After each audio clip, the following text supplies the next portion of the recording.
this is Steve with I Hate Bullies. I finally got together with my friend Raphael, who's going to be my demo partner, and his friend Joe, which is going to be the filmer. And I want to add that if you do any of these things, these are ideas. I won't be there to help you with the police, the principal, your parents. So if you choose to do it, it's on you. Okay, so Joe, take it away. From our first technique, if you remember, once a bully shoved me and he comes to show me again, I level changed, and what I want to do is I'm going to put both hands behind his heel here. All I really did was I'm going to drop to, don't stop, just stay square, because when you shove me, I'm going to drop to here. If I put both my feet here, if this was wrestling or MMA, it's different, but he's probably bigger than me, so I don't want to shoot really low on his shin. If he's a bigger guy like Joe is, I'm gonna have to hit higher towards his knee to make him fall. Once I'm here, I showed kick to the groin, I put my shin across his stomach, told you to slap and run. But there's no reason I couldn't kick him in the ribs, I couldn't stomp, I couldn't soccer kick through his face and run away.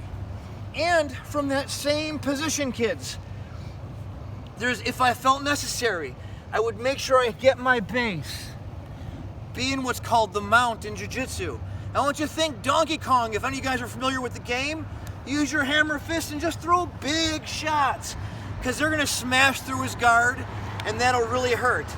Then whenever you have to, you can literally get up and run yourself home.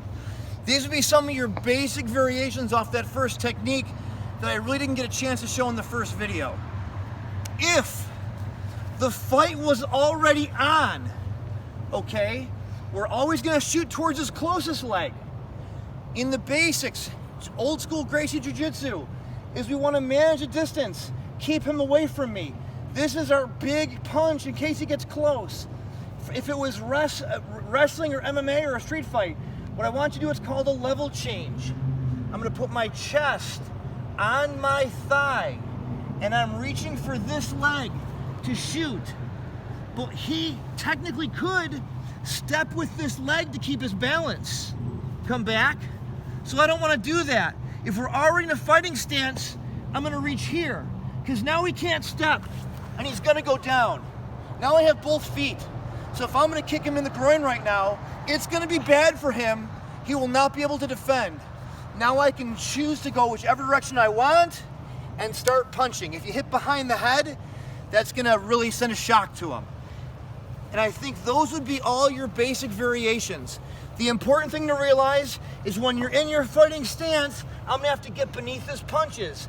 My chest is on his leg, I'm gonna reach for here, and this one's gonna go here to help the fall.